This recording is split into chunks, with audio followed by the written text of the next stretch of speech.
Hello everyone and welcome back to the channel. आज आपण बनवणार आहोत झणझणीत मिसळ. त्यासाठी काल मी मटकी भिजवून बांधून ठेवली होती, तर त्याला आता छान मोड आलेले आहेत. आज मी 10 ते 12 जणांसाठी मिसळ बनवणार आहे. तर मग चला आपण आता रेसिपीला सुरुवात करूया. सगळ्यात आधी मी तेलामध्ये जिरे, मोहरी, कढीपत्ता आणि कांदा टाकून परतून घेतला छान.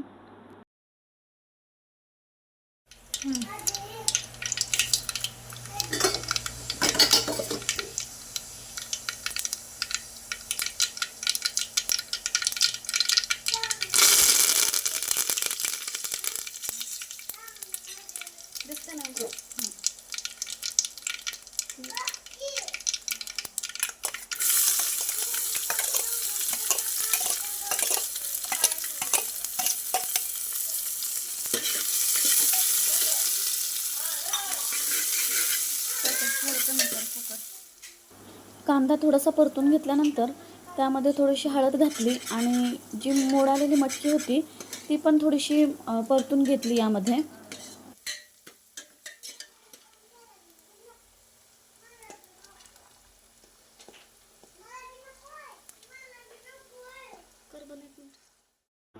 ही मटकी शिजवण्यासाठी आपण तेवढंच पाणी ॲड करायचं आहे जेवढं आपल्याला मिसळची भाजी बनवायची आहे किंवा रस्सा भाजी जेवढी आपल्याला बनवायची आहे तेवढंच पाणी या मटकीमध्ये आपल्याला घालायचं आहे. रस्सा भाजी बनवताना आपण हे मटकीचं शिजवलेलं पाणीच वापरणार आहोत. नंतर एक्स्ट्रा वरून पाणी घालायचं नाही आहे आपल्याला. त्यामुळे तुम्हाला जेवढी रस्सा भाजी बनवायची आहे तेवढं पाणी तुम्ही मटकी शिजवतानाच घाला. नंतर चवीपुरतं मीठ घालून एक शिट्टी करून घ्यायची आहे.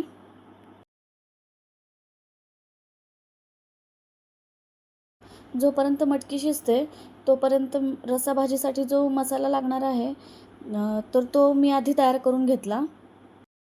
मसाला तयार करण्यासाठी मी खोबरं, कांदा आणि टोमॅटो व्यवस्थित बारीक चिरून ते छान काळे होईपर्यंत भाजून घेतले आणि नंतर मिक्सरवर त्याची छान पेस्ट बनवली.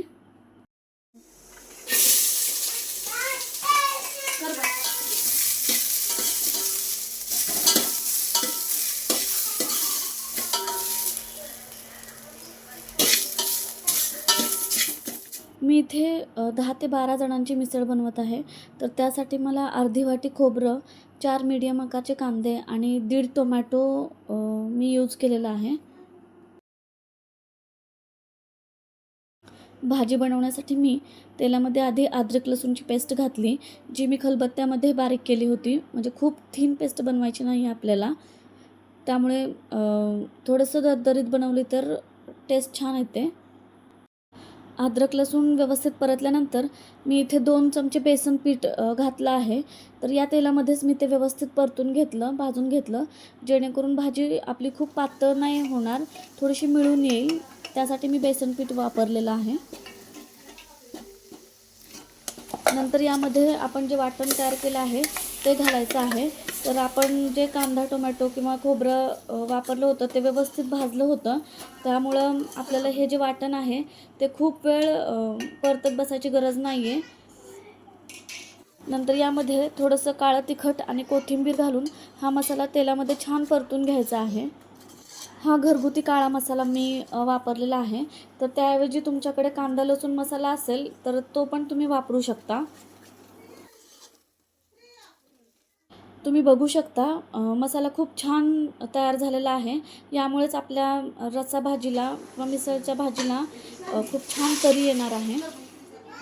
नंतर मी मटकी बाजूला काढली आणि त्याचं जे पाणी होतं ते या मसाल्यामध्ये घालून ते व्यवस्थित मिक्स करून घेतलं आणि मीठ चेक करूनच घालायचं आहे, कारण त्या मटकी शिजवताना पण आपण त्यामध्ये मीठ घातलं होतं.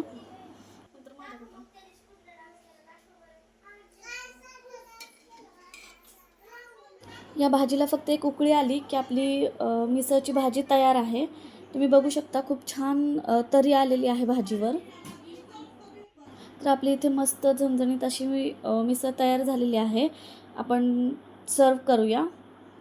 तुम्हाला ही मिसळची रेसिपी कशी वाटली हे मला नक्की सांगा, किंवा तुमचे काही सजेशन्स असतील तर तेही ऐकायला मला खूप आवडतील. जर तुम्हाला ही रेसिपी आवडली असेल तर व्हिडिओला लाईक, शेअर आणि सबस्क्राईब करा. धन्यवाद.